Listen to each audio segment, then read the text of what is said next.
হাতে থেকে কিছু জিনিস মাটিতে পড়ে যাওয়া, বিশেষত জ্যোতিষশাস্ত্র ও হিন্দু সংস্কৃতির আলোকে কিছু বিশ্বাস ও ধারণা রয়েছে যা সাধারণ মানুষের মধ্যে প্রচলিত।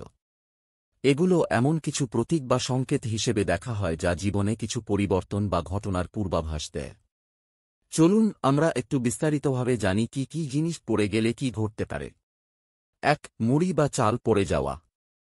বিশ্বাস, হাত থেকে মুড়ি বা চাল পড়ে গেলে এটি জীবনের কিছু অশুভ সংকেত হিসেবে দেখা হয়। বিশ্বাস করা হয় যে এটি পরিবার বা সংসারে কিছু সমস্যার আভাস দিতে পারে। বিশেষত যদি একাধিক দিন চাল বা মুড়ি পড়ে, তবে এটি মানসিক বা শারীরিক সমস্যার দিকে ইঙ্গিত হতে পারে। ব্যাখ্যা, এটি সম্ভবত আপনাকে সাবধান থাকতে বলছে, আপনার শরীর বা মনের স্বাস্থ্য সম্পর্কে সচেতন হওয়া উচিত এবং কিছু মানসিক চাপ বা দুশ্চিন্তা হতে পারে, যা মনের ভার বহন করতে বাধ্য করছে।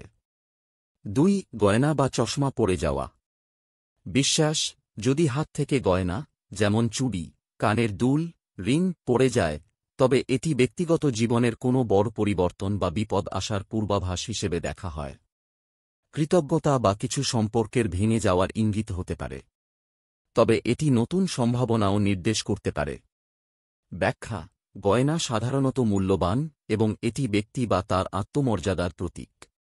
যদি গয়না পড়ে যায়, তবে মানসিক চাপ বা সম্পর্কের কোনো সমস্যা হতে পারে যা পরবর্তীতে সমাধান হবে। ৩. প্লেট, মগ বা বাসন ভেঙে যাওয়া। বিশ্বাস, যদি কোনো বাসন, প্লেট বা মগ পড়ে ভেঙে যায়, তখন তা সাধারণত দুর্ভাগ্য বা দুঃখের সংকেত হিসেবে দেখা হয়। মনে করা হয় যে এটি জীবনে কোনো দুঃখ বা বড় বিপদের আগমনের পূর্বাভাস।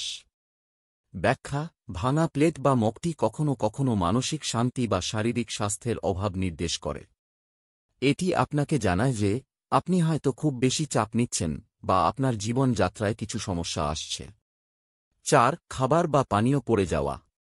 বিশ্বাস, খাবার বা পানীয় মাটিতে পড়ে গেলে অনেক সময় বলা হয় যে এটি দুঃখ বা অভাবের সংকেত। বিশেষত যদি খাবার খুব বেশি পড়ে বা তাতে অপচয় হয়, তবে এটি অর্থনৈতিক সংকট বা সম্পর্কের মধ্যে কোনো চ্যালেঞ্জের ইঙ্গিত হতে পারে।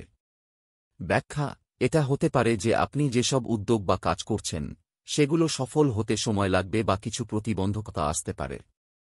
তবে যেহেতু এটি খাবার বা পানীয়, এটি আপনাকে আপনার শারীরিক স্বাস্থ্য বা জীবনযাত্রায় সচেতন হতে বলছে। ৫. বই বা কাগজ পড়ে যাওয়া। বিশ্বাস, যদি হাতে রাখা কোনো বই বা কাগজ মাটিতে পড়ে যায়, এটি মনে করা হয় যে আপনার জীবনে কিছু গুরুত্বপূর্ণ শিক্ষণীয় মুহূর্ত আসছে বা আপনি কোনো গুরুত্বপূর্ণ তথ্য হারিয়ে ফেলতে পারেন। এটি এক ধরনের সংকেত হতে পারে যা বলে যে আপনার জীবন বা চিন্তাভাবনায় কিছু নতুন দৃষ্টিভঙ্গি প্রয়োজন।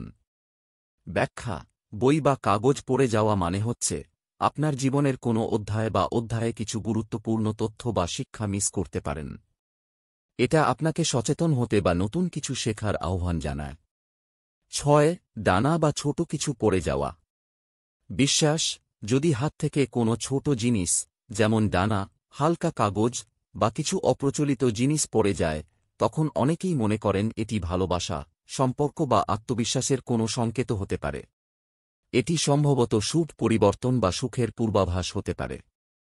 ব্যাখ্যা, এটি সঠিক সময়ে আপনার জীবনে নতুন কোনো ভালো পরিবর্তন আসার আভাস হতে পারে। হয়তো আপনি যে দিক থেকে চিন্তা করছেন, সেখানে ভালো কিছু ঘটতে পারে। ৭. বিশেষ দিন বা সময় কিছু পড়ে যাওয়া। বিশ্বাস, যদি এটি কোনো শুভ দিনে ঘটে, যেমন জন্মদিন, পূজা বা বিশেষ কোনো অনুষ্ঠান, তখন সাধারণত এটি ভালো সংবাদ বা প্রাপ্তির পূর্বাভাস হিসেবে দেখা হয়। বিশেষ দিনগুলোতে কিছু পড়ে গেলে এর মানে হতে পারে যে আপনার জীবনে কিছু ইতিবাচক পরিবর্তন আসতে যাচ্ছে। ব্যাখ্যা, শুভ দিনে বা অনুষ্ঠানে কিছু পড়ে যাওয়া আপনার জীবনের সেই মুহূর্তে আপনার কৃতিত্ব, প্রচেষ্টা বা দৃষ্টিভঙ্গির প্রতি আনন্দ বা সম্মান প্রদর্শন করতে পারে।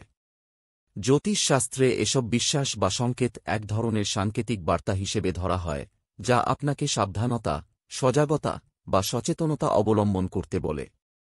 তবে বাস্তবে এসব খুব গুরুত্বপূর্ণ কিছু নয়, বরং এগুলোকে জীবনযাত্রার একটি অংশ হিসেবে গ্রহণ করা উচিত এবং খুব বেশি মনোযোগ দিয়ে এসবের উপর চিন্তা করা উচিত নয়।